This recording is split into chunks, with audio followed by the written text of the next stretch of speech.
dance, throw your hate on her. Got some ice, throw some skates on her. Bring it back, throw my faith with her. Break her back when she say the word. The time we don't speak, the same time that I'm weak. Around your aura I peak. You're shining now. Your lips that I kiss, the softest that I have missed. Filter. I am pretty sure I asked this, but I remember talking about it. No, I don't. What? Because of the whole virus going on, right? If it turned into like a zombie apocalypse, right? What would be the first thing you do? You know, like with everybody rioting and everybody fighting and everybody looting and everybody trying to just acting crazy and whatnot, and people running around with like a chicken with a head cut off. Like, what would y'all do? Like, what would be the next? Like, what would the first couple of things you would do if the sickness, the virus, turned people, like the sick people, into zombies, or they were acting like, you know what I mean? Like they was acting like it. It just got like a whole lot worse. Let me know that in the comment section below. Sup, though. If she asks you with this one question, always answer no. Okay, cool.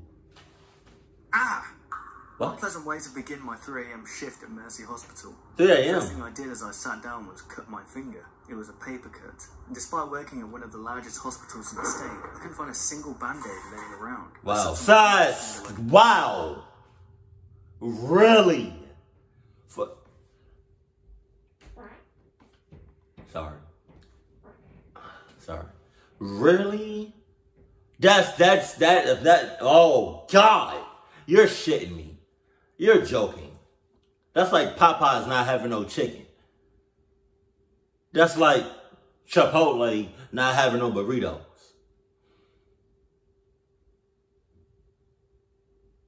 That's like Marcus not being Gator. How you gonna be at a hospital and having no band-aids? Somebody after you. All I'm saying. Umpire while I scrambled my desk for that band-aid. I found one. Purple. I'm a hospital receptionist, and all that means is I greet visitors, make appointments, and look nice. Well, as nice as a 30-year-old man who hasn't slept in hours can look. That night, as we call it, it was just me and a few nurses on the floor. Other than that, it was ghost quiet. Where your blinds at? Heavy rain. I sat back on the cheap recliner chair all receptionists get the honour of using. While adjusting my band-aid, I listened to the television mounted on the corner of the ceiling as it broadcasted a seemingly important message.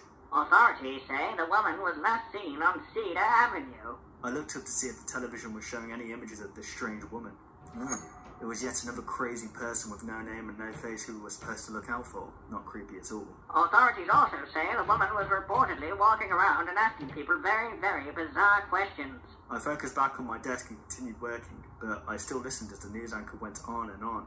She continued. The following statement was issued by an unidentified government official. Listen carefully, folks. Whatever she asks you, answer no. Do not, under any circumstances, answer yes. Officials won't comment further as to why, citing security clearance. Peter asking that you immediately call 911 if you deem anyone suspicious. I thought that part of the coverage was quite odd, but I wasn't sure anything could scare me anymore. Working here at the hospital, I thought I'd seen it all.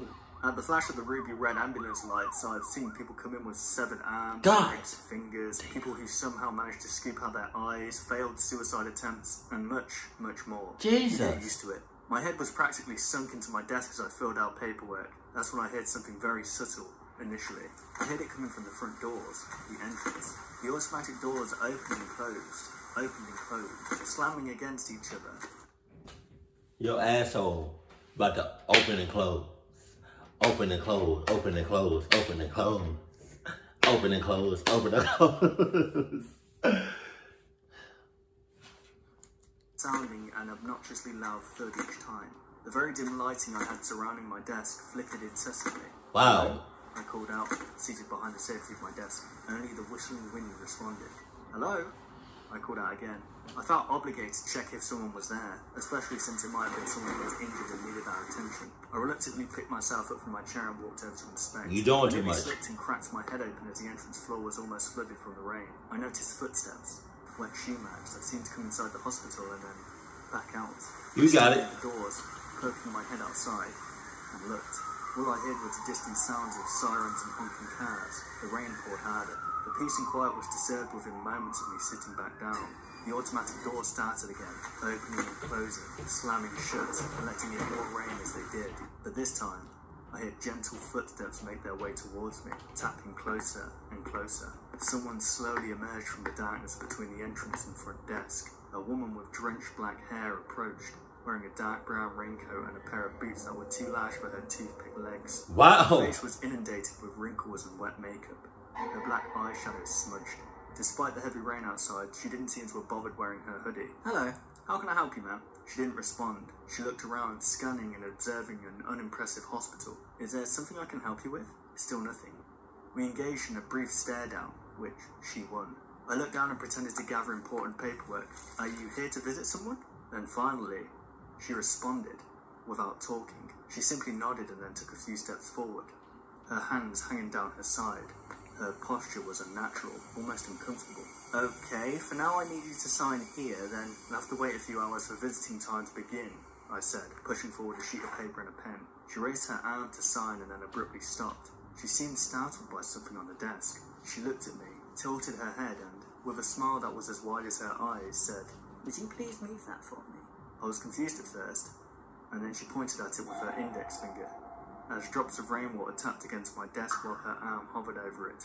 I took the little crucifix we had at the front desk and put it in the drawer. The woman proceeded as if she was going to finally sign the paper and then stop before writing anything. She dropped the pen on the ground and stood there again, staring at me. She asked me a question. "Do you reject the Trinity?" What? Sorry, I replied. For a few more uncomfortable moments, the woman stood there, like an ancient statue. I had no idea what she meant by the question. "Ma'am, who exactly are you here to see? Family? Friend? What's your relationship with the patient?" Before I could finish talking midway through my question, the woman turned around and walked out the door, still smiling and her eyes as wide as I'd ever seen on a person. I went back to work and tried to move on, but her creepy mannerisms were trapped in my mind throughout the night. At around 4 AM, I spotted one of the children in our hospital walking down the hall. "Nina, is that you?" That's not Nina. All the kids in the hospital knew me. I was proudly considered one of the cooler employees. I let them break the rules. I brought them snacks upstairs and even told them scary stories, despite their predictable regret later on. The nurses would get angry with me every time I held one of my scary story nights. They always had a bunch of bed sheets to change the next morning. I only did these things for the kids when I wasn't busy, when it was a quiet night. And this was one of those uneventful nights, which of course was a good thing. Anyway, it was very odd to see Nina awake at that time, walking down those shadowy halls. She was That's not Nina. That's not Nina. That's not Nina. It's not Nina. That's not Nina. That's not Nina. I promise you that's not Nina. If that's Nina,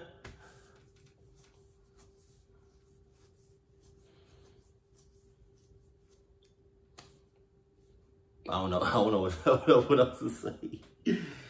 Oh God, he held that conversation. He did the most talking to old girl.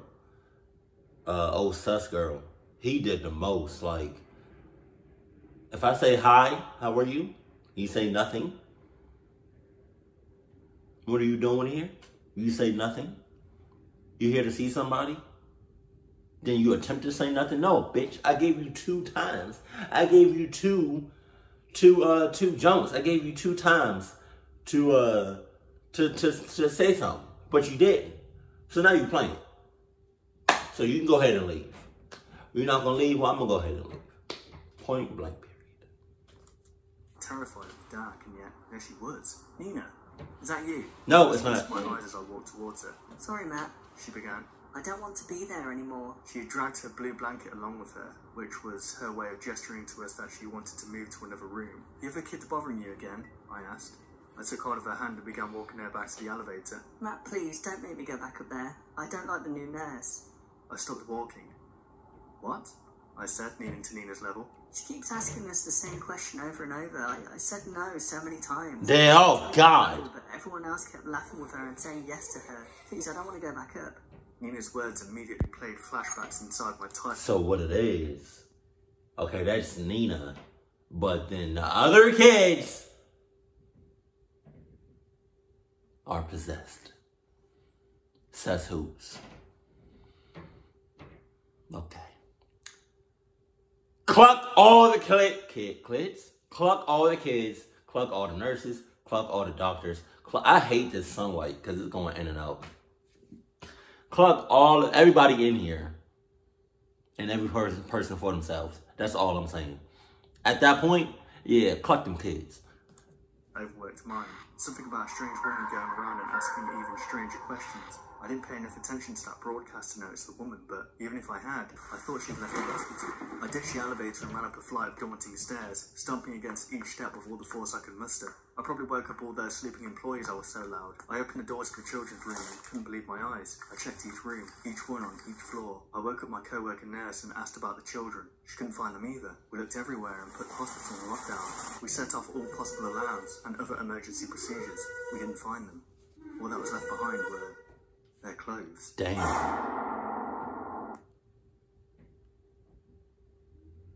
That's on you. That's all on you. You could have stopped it. No, not really. Because I wouldn't have done anything. Because the moment she came in, acting hella sus is the moment I would have just left.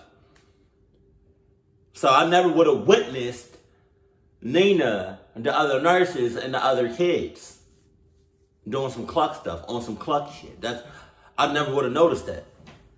I never would have witnessed that. I never would have saw. I would have never, nothing. Yeah, so that's again, that's on you. Because you witnessed it. You saw it. You get it. Me, on the other hand, no. I would have been 6 miles out in 6 seconds. That's all I'm saying.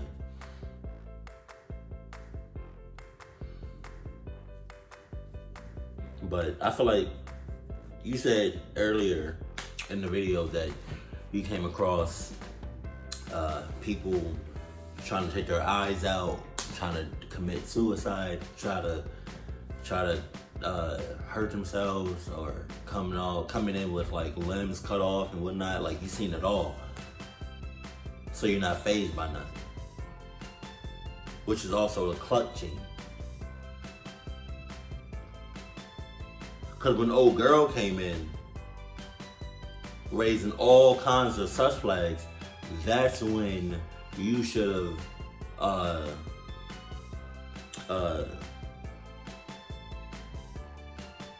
had some suspicion. That's when you should have been like, oh, you sus! And then proceeded to head out the front door. Keep it cool, keep it classy, and I love you. Stay happy. My family.